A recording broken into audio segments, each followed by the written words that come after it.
시청자 여러분 안녕하십니까? VOA 뉴스입니다. 도널드 트럼프 대통령이 한국 특사단이 전한 김정은 위원장의 변함없는 신뢰 발언에 감사의 뜻을 표했습니다. 하지만 폼페오 국무장관은 북한 비핵화에 할 일이 아주 많다면서 김 위원장을 계속 설득할 것이라고 밝혔습니다. 김칸희 기자입니다. 트럼프 대통령의 반응은 간단했습니다. 트위터를 통해 북한 김정은 위원장의 자신에 대한 변함없는 신뢰 발언에 감사하며 함께 해낼 것이라고 밝혔습니다.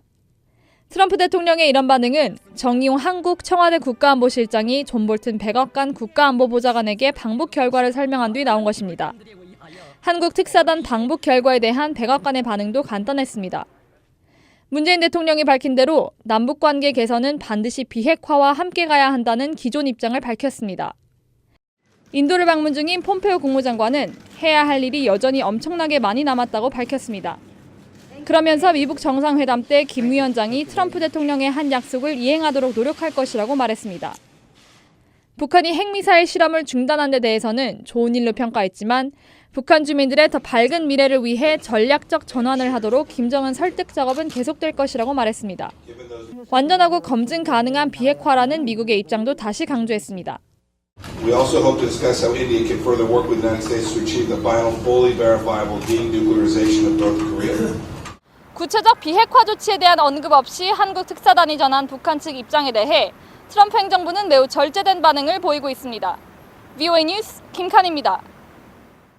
미국 내 북한 전문가들은 한국 정부 특사단이 전한 북한 김정은 위원장의 메시지는 실체 없는 수사일 뿐이라고 지적했습니다.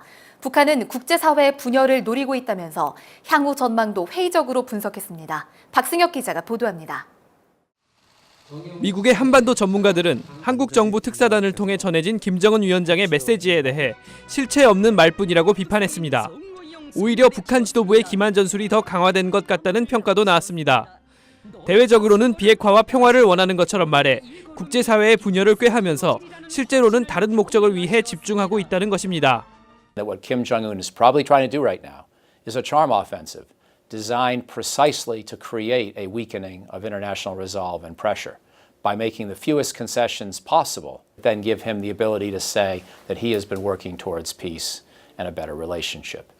김정은 위원장이 풍계리와 동창리를 언급하면서 비핵화에 필요한 조치를 선제적으로 실천했으니 선의를 선의로 받아들여줬으면 좋겠다는 한국 특사단의 전언에 대해서도 비판적입니다. 전문가들은 북한이 지금까지 취한 조치들은 비핵화 과정으로 볼 수 없다고 일축했습니다. Those test sites were probably destroyed from the 6 previous nuclear tests. That is not a substantive action towards denuclearization. 북한이 비핵화 기한을 트럼프 대통령의 첫 임기로 언급한 것은 비핵화 일정에 대한 주도권은 북한이 쥐고 있다는 표시라고 해석했습니다. Kim Jong-un wants to continue, but of course he's going to establish his own timelines.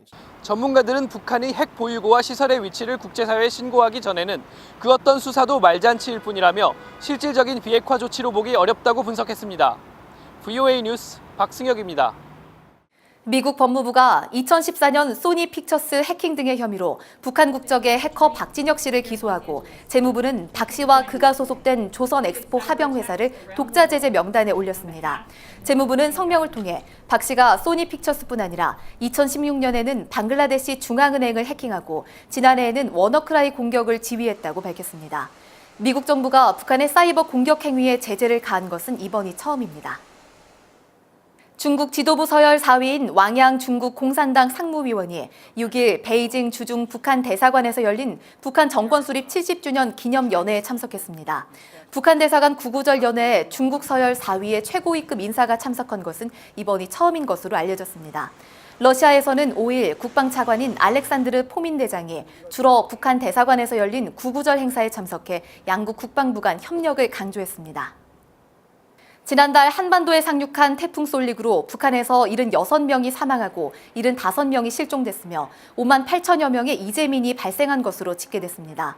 국제적십자와 적신월사연맹은 한반도를 강타한 태풍 솔릭의 영향으로 이 같은 인명피해가 났다면서 실종자 가운데는 어린이들도 상당수 포함됐다고 밝혔습니다. 또 주택과 병원, 학교 등 건물 800여 곳이 파손됐으며 주민들은 식량과 의약품 부족으로 어려움을 겪고 있다고 전했습니다. VOA 뉴스 마칩니다. 시청해주신 여러분 고맙습니다.